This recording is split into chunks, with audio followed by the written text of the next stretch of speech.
अस्सलाम वालेकुम my viewers, उम्मीद करता हूँ आप लोग सब खैरियत से होंगे।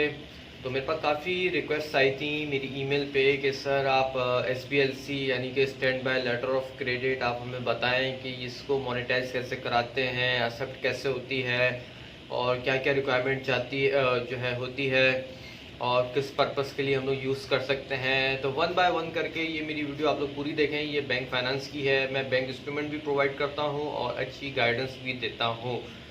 तो जो लोग इंपोर्ट एक्सपोर्ट का बिज़नेस कर रहे हैं, जो वाकई जो ये SBLC रियल इस्टेट में भी काम आ सकती है, लैंड में भी, रिटेल शॉप वगैरह, जो अच्छे बड़े बिजनेसमैन हैं उन लोगों के लिए ये वीडियो है। आप लोग ये पूरी वीडियो देखेंगे तो आप लोग को पूरा सिनेरियो आप लोग को कंप्लीट समझ आ जाएगा। तो चलते हैं सीधा टॉपिक की तरह। सबसे पहले SBLC है क्या? SBLC एक बैंकिंग इंस्ट्रूमेंट है जो कि ट्रेड फाइनेंस डिपार्टमेंट इशू करता है और यूज़ भी वहीं से होती है, ऑपरेट आप खुद भी ऑपरेट नहीं कर सकते अपने बैंक से। और इसका जो एब्रीवेशन है SBLC की, इसका है stand by letter of credit. ये एक सबसे पहले मैं आप लोग को ये बता दूं कि ये सबसे पहले यूज़ होती है ट्रेड फाइनेंस और इंपोर्ट एक्सपोर्ट के बिजनेस में। मैं आगे उसकी तरफ भी आ रहा हूँ, प्रॉपर्टी की तरफ भी वन बाय वन करके मैं आप लोग को बता देता हूँ। सबसे ज़्यादा जो ये यूज़ होती है SBLC stand by letter of credit, ये यूज़ होती है इंपोर्ट एक्सपोर्ट के बिजनेस में। Stand by letter of credit वो इसलिए यूज़ होती है जो जैसे कि अगर मैं बैठा हूँ इंडिया में और मैं कुछ प्रोडक्ट मंगवा रहा हूँ ताइवान से, फॉर एग्जांपल मैं कोई केमिकल मंगा रहा हूँ और मैं मंथली कंटिन्यूसली मैं मंगवा रहा हूँ पूरे साल तक के लिए।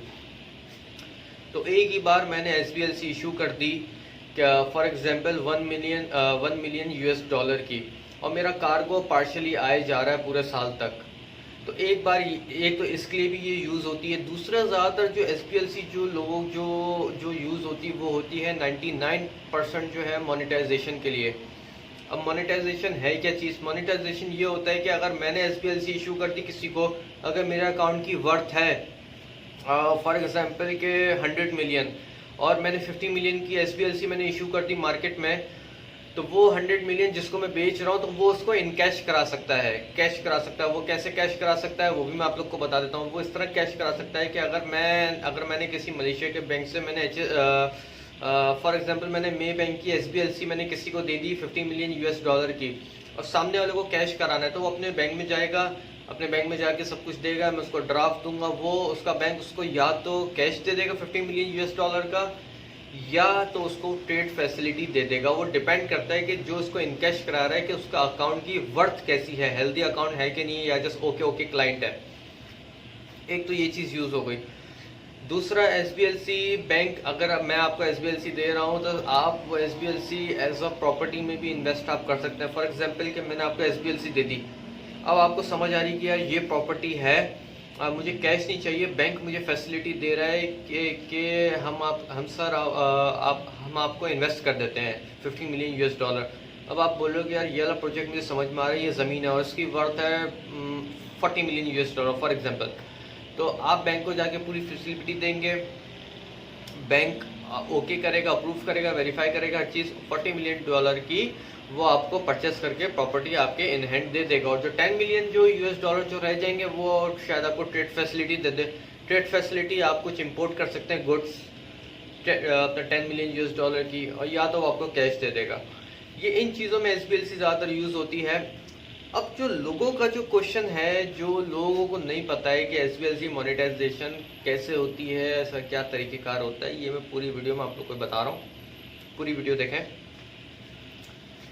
मेरा अकाउंट है फॉर एग्जांपल आप कह लें मलेशिया के अंदर अफिन बैंक में, ओके, मलेशिया के अंदर मेरा अकाउंट है अफिन बैंक में। मेरी कोई ट्रांजैक्शन भी ख़ास नहीं है और मेरे पास सेंडर है SBLC का, ठीक है, जो कि मुझे दे रहा है 50 मिलियन US डॉलर की। अब मैं अपने बैंक के पास गया, बैंक ने मुझे कहा कि सर आप ड्राफ्ट दे दें SBLC का, हम चेक करते हैं कि हम आपको कैश प्रोवाइड कर सकते हैं कि नहीं, या इसके अगेंस्ट में हम आपको कुछ और दे सकें। अब मैं ड्राफ्ट लेके गया अपने बैंक में, बैंक वालों ने कहा सर हम आपको कैश नहीं दे सकते, हम आपको 1 ईयर तक के लिए ट्रेड फैसिलिटी दे देते हैं। अब ट्रेड फैसिलिटी में वो मुझे दे रहे हैं इंपोर्ट, मुझे गुड्स मंगवाने हैं, चाइना से, ताइवान से, कोरिया से, पाकिस्तान से, इंडिया से, कहीं से भी दुनिया में।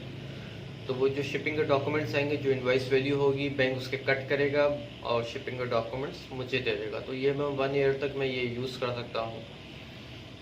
दूसरा, इसमें ऑप्शन ये होता है कि मुझे SBLC चाहिए अपने बैंक से, ठीक है, लेकिन मेरा बैंक मुझे ये कहता है कि सर आपकी मंथली ट्रांजेक्शन 50,000 रिंगिट की है, हम आपको 50 मिलियन US डॉलर की SBLC कैसे दे दें, आपको हम कैश कैसे दे दें।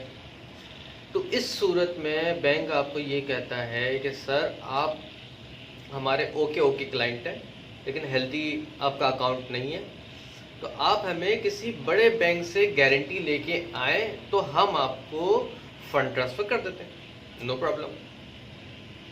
अब आप सोचेंगे कि अब मैं बड़ा बैंक कहाँ से लाऊं। जब आप अपने बैंक को सेटिस्फाई नहीं कर पा रहे हो तो आप अगले बैंक को जो जहाँ से आप गारंटी लेने के लिए जाओगे उसको आप कैसे सेटिस्फाई करोगे। फॉर एग्जांपल बड़े बैंक कौन है?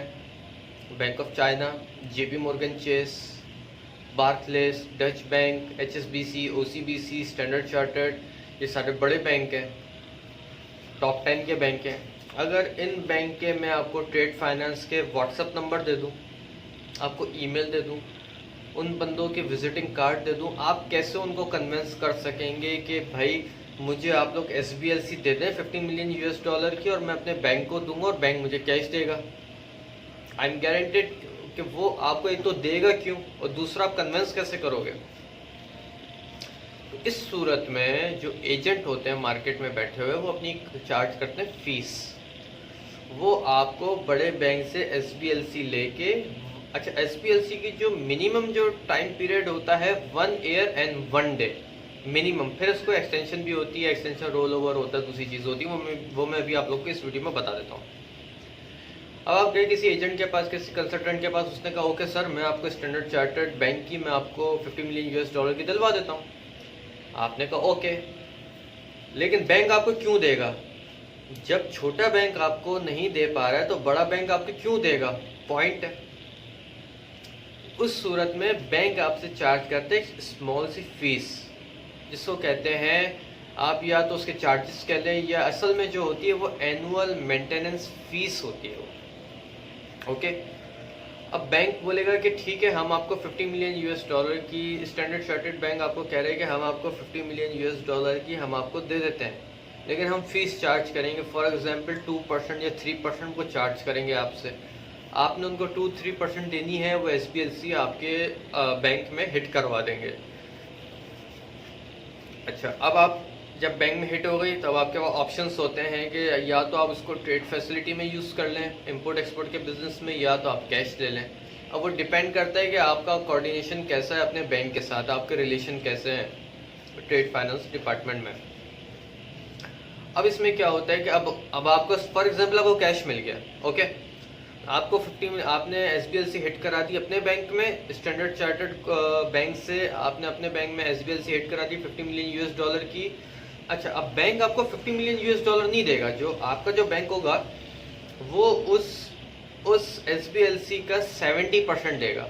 अब आप लगा लें 50 मिलियन US डॉलर की है तो उसका 70% बैंक आपको कैश करके देगा, 30% वो बैंक के अपने जो है कंजप्शन होती है, वो एज अ सिक्योरिटी अपने पास रखते हैं क्योंकि वो आपको कैश दे रहा है। फॉर एग्जांपल आके आपको 70% उन्होंने दे दिया, आप इमेजिन कर लें। अब 70% का अब आप वो खर्च करें, पानी में बहाएं, किसी को लोन दें, कुछ भी XYZ, वो अब आपके हैं, लेकिन कब तक? 1 साल और 1 दिन तक, ठीक है। उसके बाद अब 1 साल 1 दिन से पहले जिस बैंक ने आपको दी, जो आपका बैंक है, वो आपसे पूछेगा कि सर या तो आप इस SBLC को आप एक्सटेंड करा लें, या तो सर जो हमने आपको पैसे दिए उसके आप चार्जेस दे दें, या तो आप पैसे वापस दे दें। इन तीनों में से कोई एक काम कर लें। अब आपके पास 3 ही ऑप्शन है, या तो आप SBLC को आप एक्सटेंड करा लो, ठीक है, या तो आप बैंक को चार्जेस दे दो, या तो जो आपने पैसे लिए 70% वो आप बैंक को रिटर्न कर दो। अब आप तीनों ये चीज़ नहीं करोगे तो बैंक फिर एक्शन में आ जाता है और फिर ये एक बड़ा डेंजरस साइन होता है आपके लिए। मैं पूरी खुल के नहीं बता रहा हूँ इस वीडियो में, क्योंकि कुछ चीज़ें होती हैं जो हाइड करनी पड़ती हैं। वैसे मैं ऑनलाइन में टीच भी करता हूँ बैंक फाइनेंस का, ट्रेड फाइनेंस के हवाले से, तो अब और मैं उसकी फ़ीस भी मैं चार्ज करता हूँ। और 4-5 लोगों को मैंने ऑनलाइन दी हैं, जिनमें से जो है काफ़ी लोगों को फ़ायदा हुआ है। ये लोग वो मेरी वीडियो पे देख रहे होंगे। तो खैर बहरहाल एनीवेज, अब आपने इन तीनों में से फिर आपको कोई एक ऑप्शन का आपको देना पड़ता है। तो आप एक्सटेंशन कर दें, या तो आप बैंक को आप चार्जेस दे दें, या तो आप पूरा पैसा अमाउंट वापस कर दें।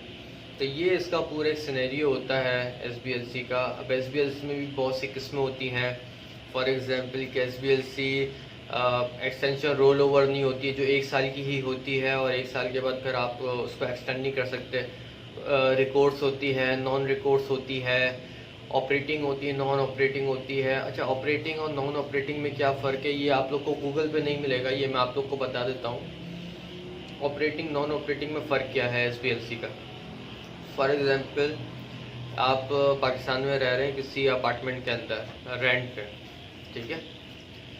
अब आपका मकान मालिक वो बड़ा अच्छा है, वो बोलता है कि भाई आप डेंटिंग करो, पेंटिंग करो, कलर चेंज करो, फर्नीचर इधर से उठा के उधर रखो, मुझे कोई इशू नहीं है, अनटिल अनलेस कि आप घर को ना तोड़ो, ओके। और दूसरा किसी घर में आप जाते हो रेंट पे, वो बोलता है, वो उसका मकान मालिक होता है, वो बोलता है no painting, no denting, no moving, nothing. If you want to do anything you have to ask me first. Owner आपको बोलेगा कुछ भी आपने करना है पहले आप मुझसे पूछो। ऑपरेटिंग नॉन ऑपरेटिंग में ये फ़र्क होता है। तो उसका भी बहुत बड़ा रोल होता है।